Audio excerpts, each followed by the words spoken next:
Continuamos entonces nuestro estudio del libro de Hechos. Eh, Hace poquito entonces concluimos el capítulo 4 y ahora vamos a hacer una conexión entre el final del capítulo 4 y el comienzo del capítulo 5. Entonces nos decía, la congregación de los creyentes era de un corazón o de una mente, de una mentalidad, de un decir, de un querer y un alma. Eran como lo dice Pablo en la epístola, ¿no? Una iglesia, un mismo espíritu. Ninguno decía ser suyo lo que poseía, sino que todas las cosas eran de propiedad común. ¿Por qué? Ya expliqué esto, que esto está muy relacionado a la venida en juicio de Jesús sobre Jerusalén.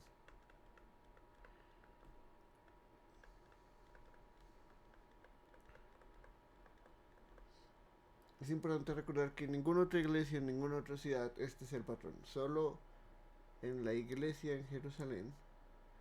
Y todo esto está relacionado con Marcos 13, Mateo 24, Lucas 21 y el famoso discurso del Monte de los Olivos, donde Jesús promete la destrucción del templo.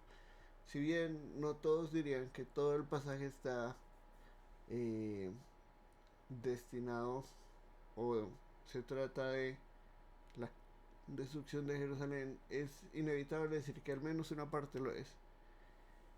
Y que como ladrón en la noche Jesús iba a venir a destruir Jerusalén. Muchas de estas personas son migrantes o extranjeros de la diáspora judía que vienen a Jerusalén a celebrar las fiestas, en el caso de muchos de ellos Pentecostés. Eh, y es ahí donde escuchan el Evangelio y deciden quedarse en Jerusalén. Entonces, la amenaza inminente, y podemos decir inminente, de que tienen que estar listos, de que no pueden tener propiedad privada, de que no deberían tener una mentalidad de permanencia en Jerusalén, porque en cualquier momento va a venir el juicio y tienen que estar listos como Jerusalén en el Éxodo, ¿no? No se pongan a hervir cosas, no, ya estén listos, ya estén vestidos, que cuando llegue el juicio, ¡pum!, nos vamos. Esa misma mentalidad. Entonces, por eso es que tenían las propiedades en común. No era un esfuerzo de eh, crear un patrón en la iglesia de que en la iglesia no hay propiedad privada, que en la iglesia todos debemos tener una mentalidad de que todo lo compartimos. No quiere decir que entonces ahora no hay generosidad, de que no hay dar y que no hay ofrendas, pero para Jerusalén en específico es claro que el tema de la propiedad común y de que nadie decía hacer suyo lo que poseía está muy relacionado, uno, a la naturaleza de los miembros, migrantes y nacionales, y dos, a su conocimiento de las enseñanzas de Jesús, porque los apóstoles se dedicaban a la enseñanza de la palabra del Antiguo Testamento, a la oración y en la instrucción muy eh, claramente enseñaban lo que Jesús dijo, los apóstoles, eh, y relacionado con las escrituras. Esa es la misma realidad por la que tenemos el Nuevo Testamento. ¿Cómo interpretamos entonces el Antiguo Testamento a la luz de que el Mesías ya vino y que está acá ascendió al trono, y cómo el cumplimiento de todas las promesas de Dios en él impacta toda área de la vida? Con gran, con gran poder entonces los apóstoles daban testimonio de la resurrección del Señor Jesús, y había abundante gracia sobre todos ellos. No había pues ningún necesitado, y eso es lo más Importante de todo esto, no había ningún necesitado entre ellos porque todos los que poseían tierras o casas las vendían y traían el precio y lo vendían. Y acá vamos a encontrar el patrón. Entonces, ¿qué es lo que sucedía? Si yo tenía propiedad, como todos estábamos en esta mentalidad de una solamente, un solo corazón, este es en este momento todo el reino de Dios en la tierra está en Jerusalén. Sí, ahí está establecido el reino de Dios a través de la iglesia de Jerusalén. No hay más porque todavía no se expandió fuera de las fronteras de Jerusalén. Y los ciudadanos del reino se preocupan los unos por los otros. No hay ciudadano de la comunidad del nuevo pacto reciban el reino de Dios, cuyo rey es Cristo, cuyas necesidades no estén cubiertas, a pesar de que en cualquier momento van a ir al juicio, van a tener que escapar probablemente, y que la persecución ya se viene, por lo que vimos en el capítulo 4, no, los líderes religiosos de Jerusalén van a empezar la persecución. Ya los amenazaron, ya les dejaron en claro, este mensaje es ofensivo para nosotros, este mensaje es del rey que odiamos, y ellos entienden a la luz del Salmo 2 que esto significa que aunque Jesús es soberano y está en el trono y gobierna a su pueblo, van a venir amenazas, que eso ya fue prometido y que eso es simplemente una realidad de que ellos sirven al verdadero rey. ¿Qué hacen entonces? Cubren las necesidades los unos de los otros. Como a la luz de que el Mesías resucitado ha llegado y que es algo que están viendo ser testificado con gran poder, probablemente a través de la predicación, muy probablemente a través de la predicación, eh,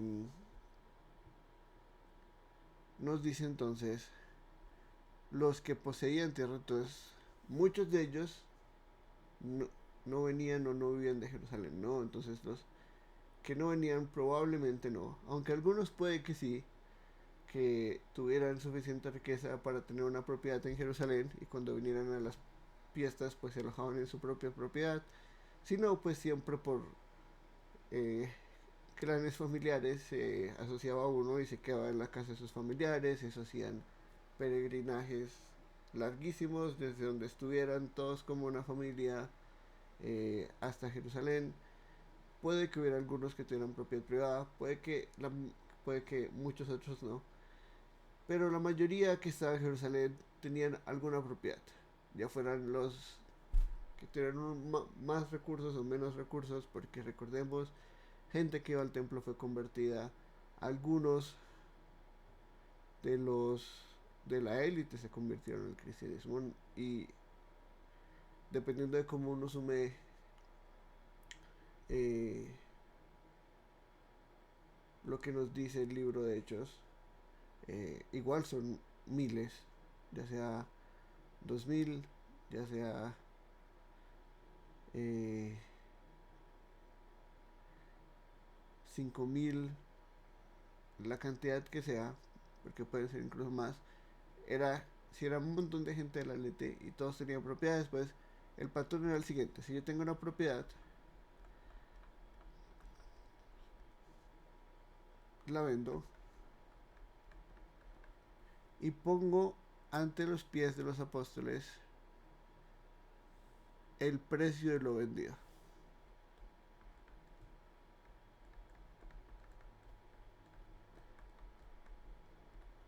Eso no quiere decir que eso fuera el precio o el valor, podemos decirlo, real de la propiedad, sino a lo que lo vendieron. En el mundo de las ventas, pues siempre es una cosa compleja vender, ¿no? Muchas veces uno la vende al mismo precio que la compró, a veces hay pérdidas si uno quiere venderla muy muy rápido, o a veces hay una ganancia menor o mayor. El punto es que ese era el patrón y con esa riqueza pues luego se redistribuía bien a todos los miembros. ¿Cómo sabemos quién eran miembros? Pues el bautismo. Eh, Así de simple es. Y se distribuía cada uno según su necesidad.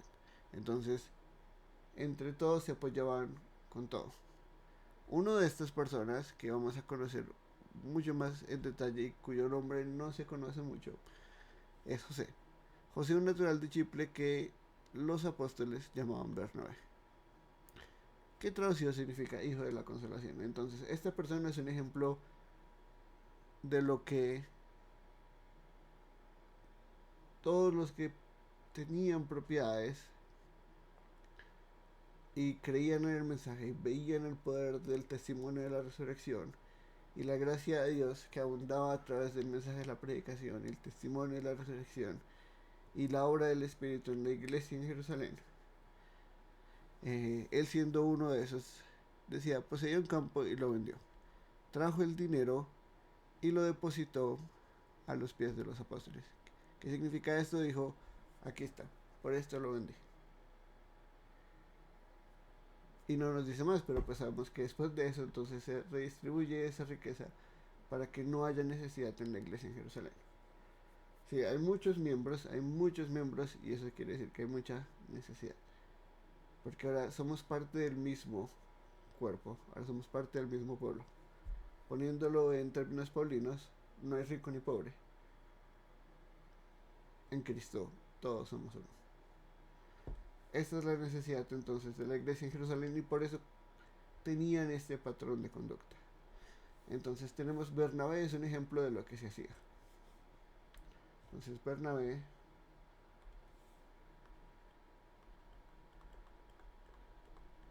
siguiendo el patrón que probablemente no es el primero, sino es solamente eh, un miembro fiel de la iglesia que tenía un campo y lo vendió, vende. Vende y al vender entrega. Y esto lo vamos a ver entonces en relación con la conquista del Cristo victorioso.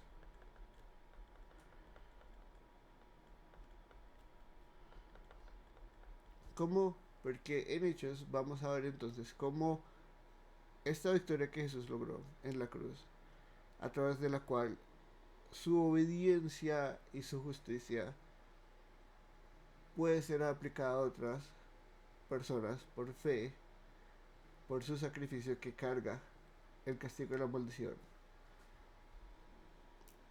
Se expande, vamos a ver, hasta los fines de la tierra, pero se expande y esa es la forma entonces como el reino de Dios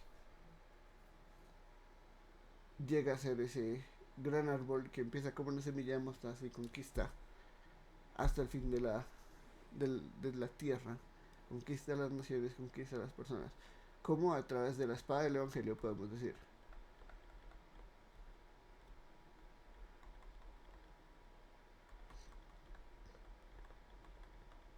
La proclamación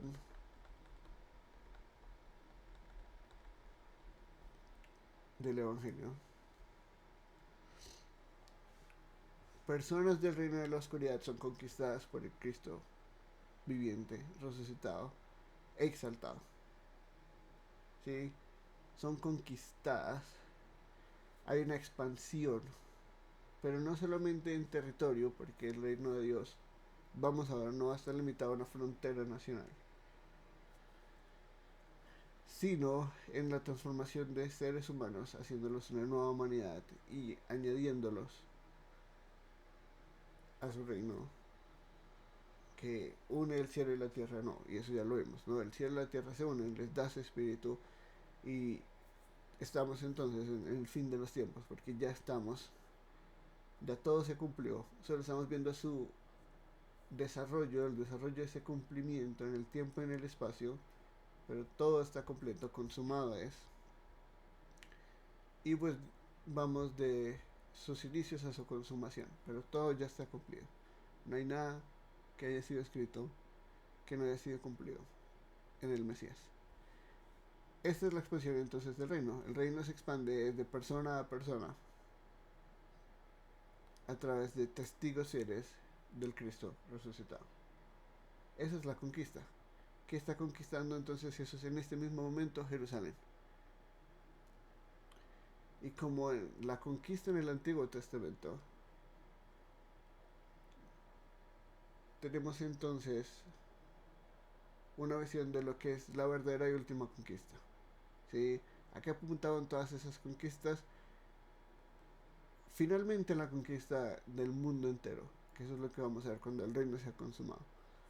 Eh, pero a una conquista que se expande a todo el mundo, no se queda en un lugar.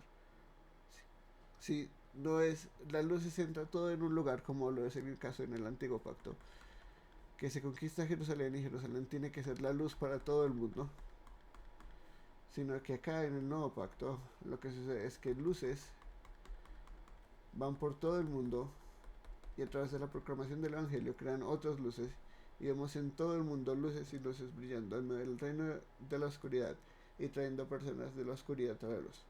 ¿Sí? Estas luces se mueven por todo el mundo y eso es lo que vamos a ver en el libro de Hechos.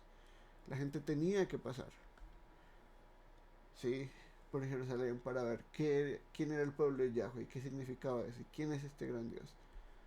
Nosotros vamos, vamos encomendados por nuestro Rey a decirles buenas nuevas de gran gozo. El Rey ha triunfado, el Rey ha resucitado. Crean en Él y no perecerán. Crean en Él porque, como dirá Pablo a los gentiles, no. Él ha puesto un día en que juzgará a los vivos y los muertos. Y ustedes o creen en Él o perecen. Este es entonces el patrón, esta es la conquista. Si Josué conquista entonces la tierra de Canaán a la fuerza, empezando por Jericó, el reino de Dios o la comunidad del nuevo pacto, y empezando con estos 120, conquistan a Jerusalén con poder, con el poder de la espada del evangelio, con el poder de el Espíritu Santo en ellos, trayendo buenas nuevas de enanos. Esa es la conquista. Entonces acá tenemos una conquista espiritual. Y acá tenemos la conquista física, que es el tipo de lo que sería entonces la verdadera conquista, es la conquista espiritual.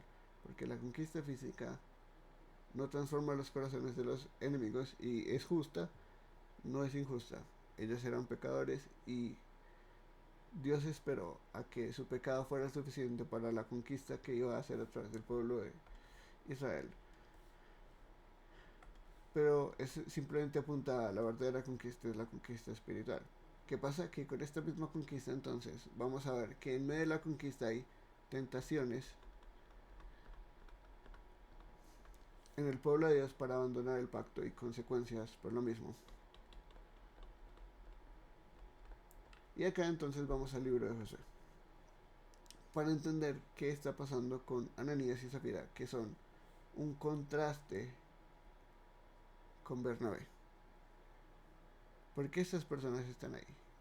Yo creo y tengo la convicción que de alguna forma es para que entendamos que aunque en el nuevo pacto tenemos esta gran conquista, el rey está resucitado, siempre van a haber personas que desvían su corazón y que muestran, como vamos a ver en el caso de Acán, que están sirviendo a dos maestros y traicionando a uno de los maestros, y por tanto su traición muestra su falta de fe, y su falta de fe muestra a quién pertenecían y a quién adoraban y cuáles son las consecuencias de eso, incluso en la comunidad del nuevo pacto. ¿Qué pasa cuando yo violento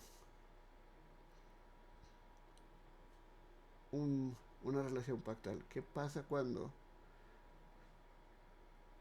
yo en mi corazón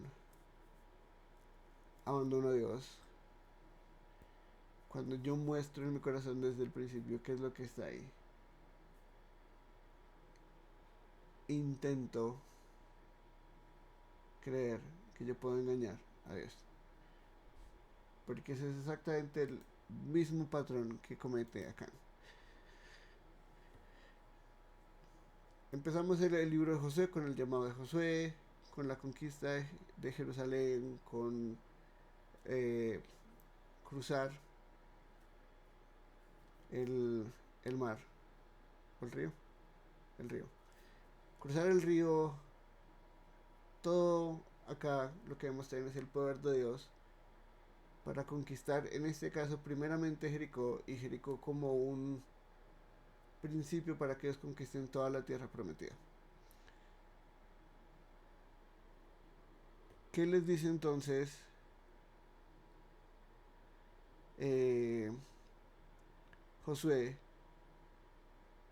al pueblo que ya vio las murallas caer y que ahora van a invadir? Les dice: la ciudad será dedicada al anatema, ella y todo lo que en ella pertenece al Señor. Solo Rahab la ramera y todos los que están en su casa vivirán, porque ella escondió a los mensajeros que enviamos. Pero ustedes tengan mucho cuidado en cuanto a las cosas dedicadas al anatema. No sea que las codicien y tomando de las cosas del anatema hagan maldito al campamento de Israel y traigan desgracia sobre él. Toda plata y el oro y los utensilios de bronce y de hierro están consagrados al Señor. Entrarán en el tesoro del pueblo, en el tesoro del Señor. Y este es el tesoro del templo, ¿no? Entonces, ¿qué va a pasar? Ellos van a conquistar. Van a conquistar, ¿qué van a conquistar? La tierra prometida, en este caso, empezando con Jericó. Van a conquistar Jericó. Y les dice: esto será dedicado al anatema, es decir, vamos a declarar esta ciudad maldita. Y él va a decir incluso: el que intente reconstruir Jericó sea maldito. Dice entonces: ella y todo lo que en ella pertenece al Señor. Sí, esta conquista, por eso declaramos esta ciudad maldita, es porque ahora a través del Señor, a través de Yahweh, nosotros hemos conquistado y ahora es suya. ¿Sí? Eso ni siquiera es de nosotros. Y eso es una mentalidad muy interesante la de Josué. Por tanto, ustedes van a entrar a una ciudad que tiene bastante riqueza. Sin embargo, todo esto está dedicado a maldición y todo lo de valor va a ser consagrado al Señor. Entrar en el tesoro del Señor. Y acá es donde vemos que es en el templo donde estas cosas van a ser purificadas y van a ser dedicadas al Señor y van a pertenecer al Señor. Era muy simple lo que tenían que hacer, y esto es lo que vamos a ver también personas como Saúl cometen, ¿no? Y hay instrucciones claras de parte del Señor, en este caso de parte del Señor a través de Josué, y personas que dicen: no me parece correcto que hagamos estas cosas y que dejemos perder cosas, ya sea valor, ya sea animales, como en el caso de Saúl, ya sea acá cosas dedicadas a la maldición. Pero los israelitas fueron infieles en cuanto a las cosas dedicadas al anatema, porque Acán, hijo de Carmí, hijo de Sabdi, hijo de Será, de la tribu de Judá, tomó las cosas dedicadas al anatema. Entonces la ira del Señor se encendió contra los israelitas. ¿Y qué pasa entonces? Que ahora no pueden tener victoria. ¿Por qué? Porque desobedecieron al Señor al desobedecer a Josué. Y todo el pueblo de Israel es infiel porque Acán es infiel. ¿Qué nos dice entonces? Josué le dice: ¿qué puede decir ya que Israel ha vuelto la espada ante sus enemigos? Porque los cananeos y los habitantes de la tierra se enterarán de ello y nos rodearán y borrarán nuestro nombre de la tierra. ¿Y tú qué harás por tu gran nombre? Y el Señor dijo a Josué: levántate, ¿por qué te has postrado rostro en tierra? Israel ha pecado y también ha transgredido mi pacto. Y miren, desobediencia es desobediencia pactual. ¿Qué les ordené? Y hasta han tomado de las cosas dedicadas al anatema y también han robado y mentido, y además las han puesto entre sus propias cosas. No pueden pues los israelitas hacer frente a sus enemigos, vuelven la espada delante de sus enemigos, porque se han convertido en anatema. No estaré más con ustedes a menos de que destruyan las cosas dedicadas al anatema en medio de ustedes. ¿Y qué es lo que termina pasando? Que encuentran al culpable. ¿Y quién es el culpable?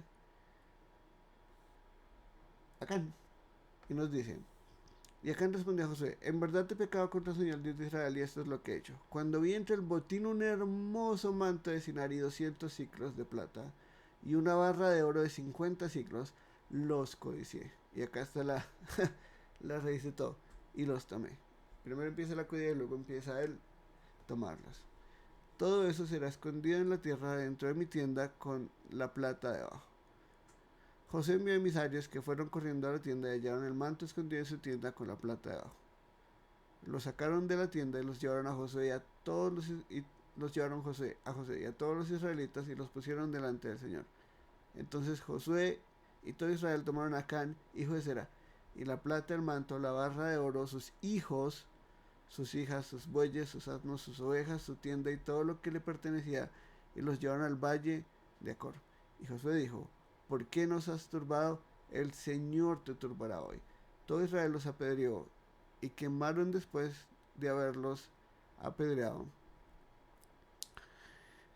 Levantaron sobre él un gran montón de piedras que pertenecen hasta hoy. El Señor se volvió del furor de su ira, por eso se ha llamado a aquel lugar el Valle de Acor hasta el día de hoy. ¿Qué sucede entonces? Tenemos entonces acá un ejemplo del antiguo pacto y vamos a ver entonces un ejemplo exactamente igual del mismo, de la misma magnitud, pero en el nuevo pacto. Entonces tenemos acá a Acán. ¿Qué hace él? Codicia, roba, ¿sí? Es descubierto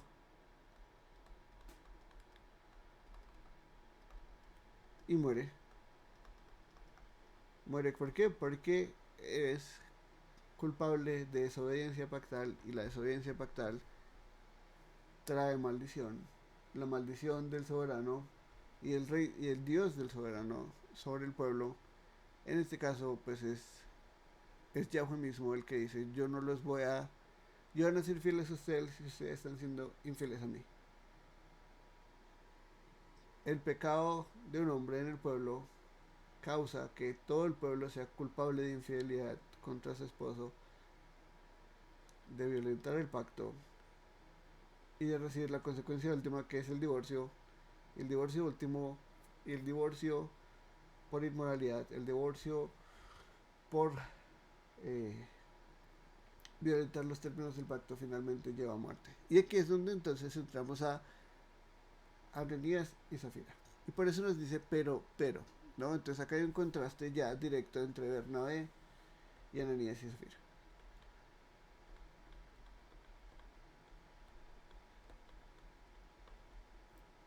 Tenemos un ejemplo de lo que se debe hacer en obediencia, entendiendo: somos ahora la comunidad del nuevo pacto, somos el reino de Dios en la tierra, hay una venida inminente. Yo, en obediencia a lo que hemos visto del testimonio de la resurrección y de la gracia de Dios que ha abundado acá en la iglesia, digo: yo tengo un campo, puedo venderlo y puedo traer lo que viene. Y este señor es un extranjero, no viene de Chipre. Entonces eso es muy interesante. Pero entonces nos dice: pero cierto hombre llamado Ananías, con Zafira su mujer, vendió una propiedad. ¿Qué hacen entonces? Siguen el patrón, venden. Normal hasta ese momento, y se quedó con parte del precio. Sabiendo también su mujer, y es importante, y trayendo la otra parte la puso a los pies de los apóstoles. Entonces, ¿qué hace? Vende, pero entrega una parte. Podemos asumir por lo que se dice ahí que probablemente entregó la mitad o una parte significativa, ¿no? Entonces ellos se quedan una parte, se queda una parte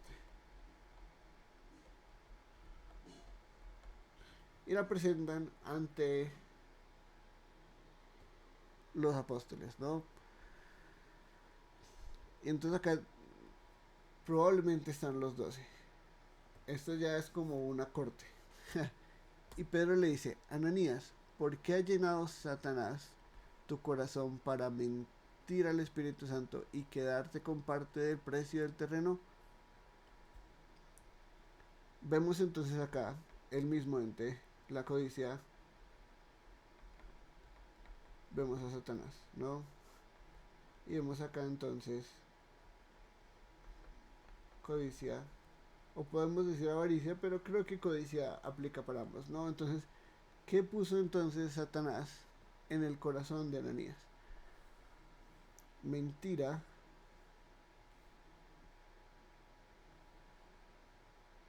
y codicia. Le dice, eso es tuyo, por qué no le das solo la mitad? ¿Qué tal esto no funcione? ¿Qué tal te toque sobrevivir a ti con Zafira? ¿Qué tal esto se vaya al piso? ¿Qué tal esto no sea realmente el reino de Dios?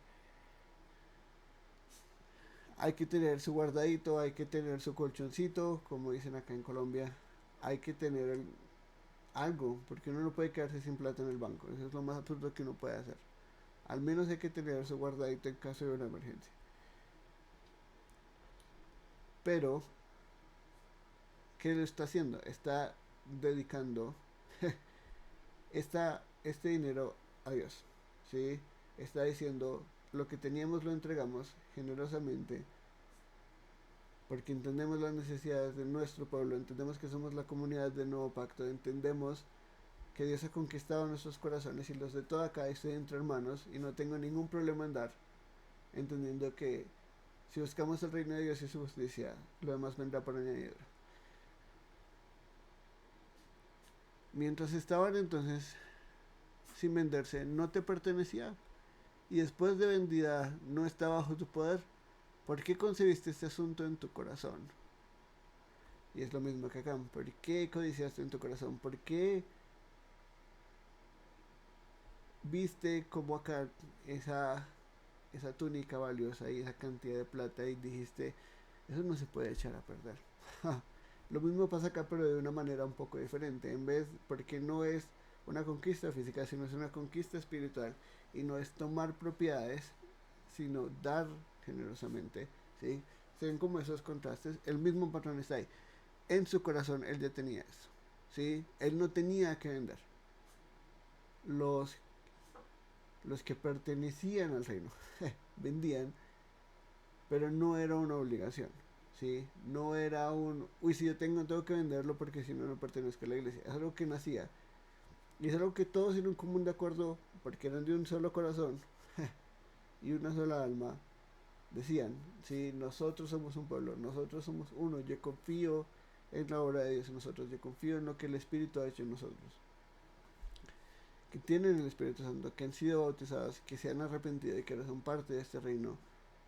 Y vamos a ver a un costo, ¿no? Ahorita no, pero después de esto ya empieza la persecución. Eh, lo mismo sucede acá. Entonces, ¿qué hay en ambos casos?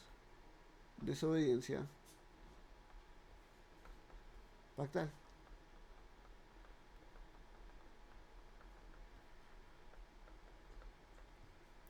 Tanto en un caso como en el otro vemos desobediencia pactal. No has mentido a los hombres sino a Dios. ¿Sí? No has robado a hombres, Acán, no has robado a un pueblo malvado que tenía esas riquezas que te podían pertenecer a ti. Has robado a Dios mismo, porque cuando yo pertenezco a la comunidad del pacto, estoy de acuerdo con la comunidad del pacto y luego hago completamente lo opuesto, estoy pecando contra Dios. ¿Sí? Este acto no es simplemente una mentirita pequeña, este acto es una violación directa del pacto y de los acuerdos que se han hecho entre la comunidad del pacto y decir, Dios no es suficiente. Yo necesito sostenerme a mí mismo. En el caso de Ananías y Zafira, en el caso de Acán, si es pura codicia por esto es valioso, yo lo necesito, ¿quién me va a decir que no? Pero ambos empiezan en el corazón, ambos empiezan acá diciendo, vamos a hacer un plan para no perderlo todo. Y aún así parecer o pretender, y probablemente eso quiere decir que era una propiedad de gran valor, que no estamos dando nada, sino estamos dando un montón. Y por eso le dice Pedro, cuando estás sin venderse no te pertenecía, no era, no fue tu obligación, nosotros no te obligamos a venderla, que la gente que lo está vendiendo lo está haciendo porque es de un mismo corazón y ahora mismo algo. Y después de venderla no está bajo tu poder. ¿Sí? Es decir, él tuvo muchas opciones, pero recurrió a escuchar a Satanás. Recurrió en su corazón eh, a desobedecer el pacto, a ir en contra de su propia comunidad e intentar engañar a los apóstoles diciendo, miren todo lo que el dinero no es lo que importa es el corazón. Y por eso le dicen, al oír Ananías esas palabras, cayó y expiró, y vino un gran temor sobre todos los que lo supieron. Y esto es inevitable, tanto personas de la iglesia como personas extranjeras a la iglesia, escuchar esto lo llena a uno de temor, es inevitable.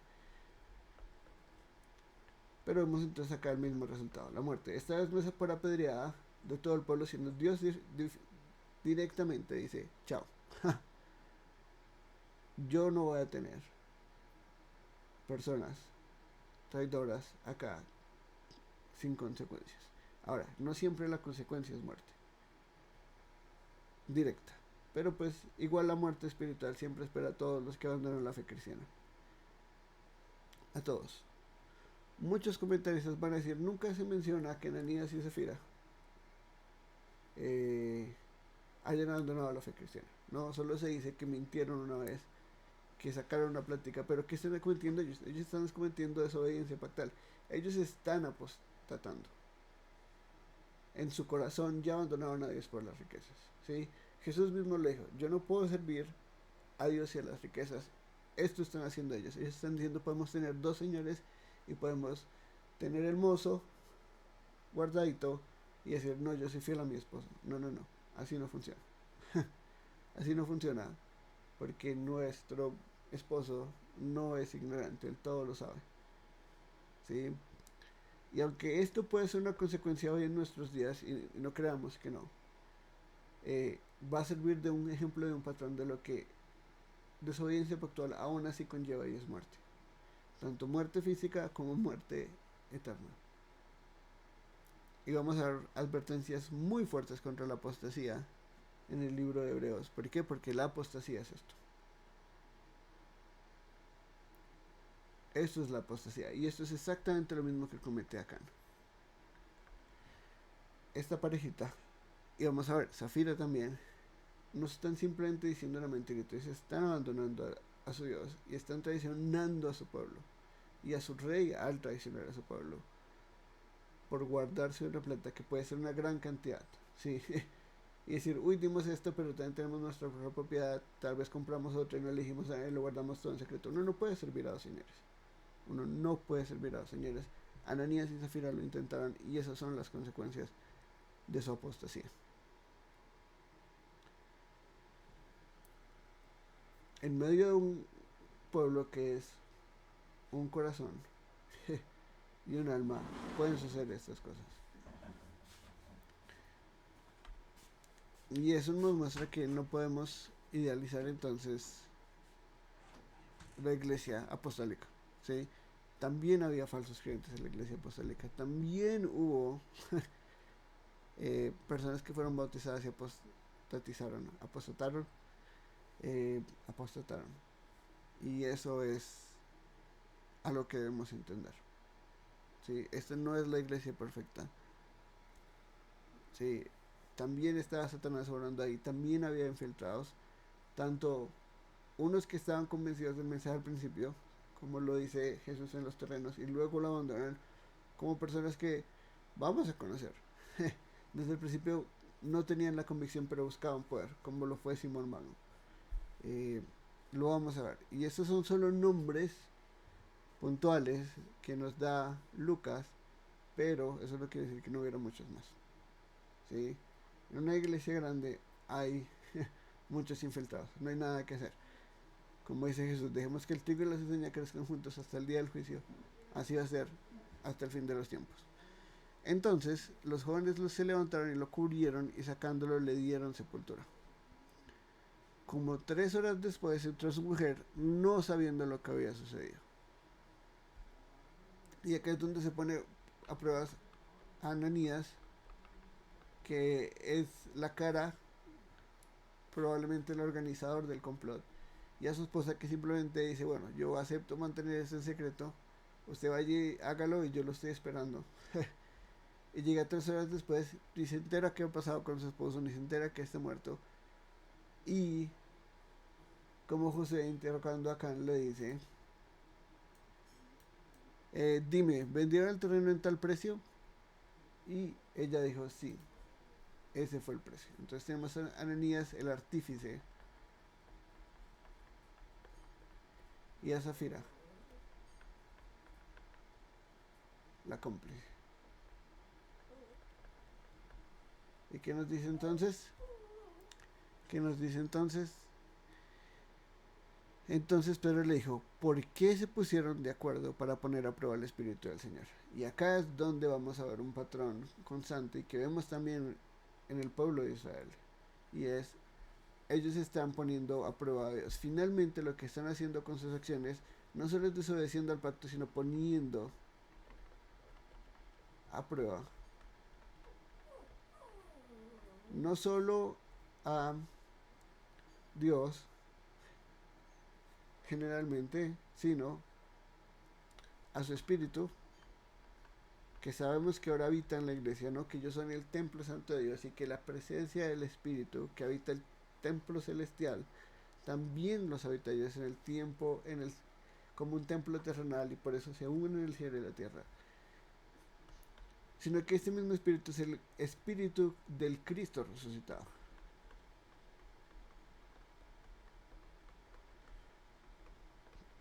Entonces están poniendo en prueba al Dios Trino, ¿sí? Que es importante entenderlo. Están poniendo en prueba al Dios Trino, pero de una forma interesantísima, ¿no?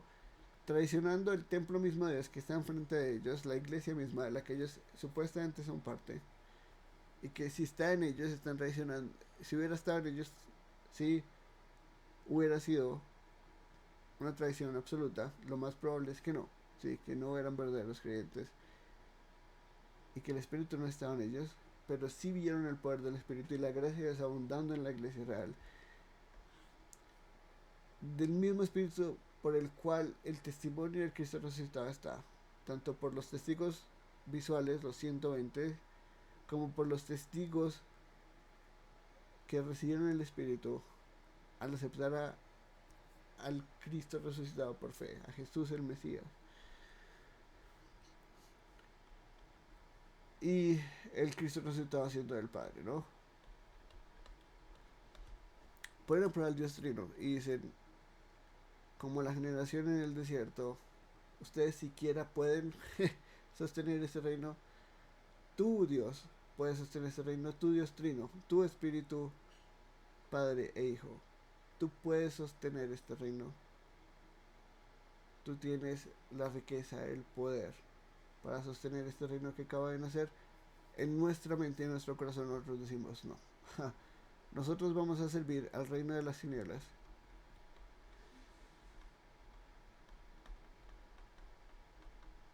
Y al reino de la luz al mismo tiempo. Diciendo, vamos a actuar y pensar como personas de este mundo, pero vamos a pertenecer físicamente a la comunidad del nuevo pacto. Y el Espíritu dice, no, acá no va a haber eso. Si bien es inevitable, de nuevo Jesús mismo dijo, el trigo y la cizaña deben crecer juntos. Hasta cierto punto, en este ejemplo particular por lo menos, entendiendo que este es el reino naciente, dicen no. Mira pues, los hombres que sepultaron a tu María están a la puerta y te sacarán también a ti. Al instante ella cayó a los pies de él y expiró. Al entrar los jóvenes la hallaron muerta, entonces la sacaron y le dieron sepulcro junto a su marido. Ambos enterrados, ambos traidores.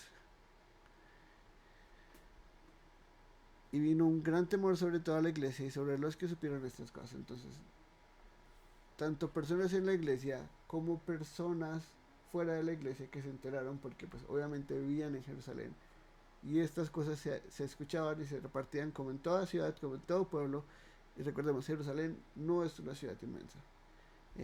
Pues como dicen por ahí, el chisme vuela, ¿no? Lo mismo sucede acá. Entonces el resultado de esto es temor, tanto en la iglesia como para los que están fuera de la iglesia.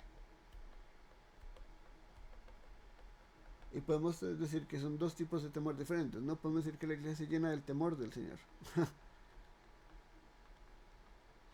de respeto y de reverencia hacia su Señor. Sí, esto es serio, esto no es un juego. Pertenecer a la iglesia no es simplemente ir a una comunidad y compartir con una comunidad. No, es un cambio y una transformación radical de mi vida y una entrega completa y directa a Dios. ¿Sí? A Cristo mi Señor.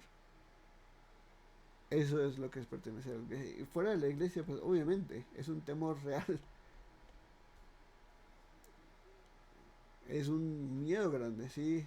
Ahí está muriendo gente. ¿Qué es esa cosa tan loca? ¿Cómo así que la gente da un montón de plata y termina muriendo por eso? Porque si se enteraron del chisme, no se enteraron del chisme a la mitad, se enteraron de todo lo que sucedió. ¿Sí? Que Dios mismo como juez juzgó su apostasía y los mató inmediatamente, ambos. Ambos queriendo poner en prueba al Dios Trino diciendo, tú no eres, tú, Dios Padre, Hijo y Espíritu Santo, tú no eres suficiente. Tu reino no es suficiente. Nosotros aportamos, pero también tenemos nuestro guardado, también tenemos nuestro secreto, también tenemos nuestra tienda como acá, en donde vamos a esconder la plata y esconder el manto o la túnica y nadie se va a enterar.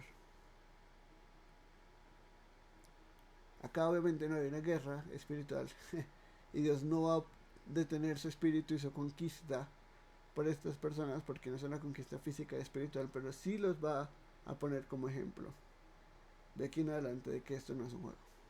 Y no son los únicos, no son los únicos que han muerto por desobedecer el pacto, ya sea por disciplina, como puede ser el caso de algunos, como es en 1 Corintios 11, o por su rebeldía y apostasía. Dios todavía castiga gente así.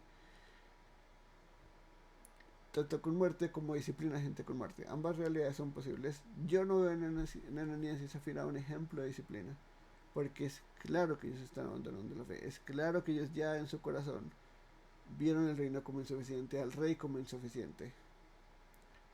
Y lo que hicieron fue intentar pertenecer al reino, pero su corazón estaba en este reino. Y así no funciona en la comunidad del nuevo pacto.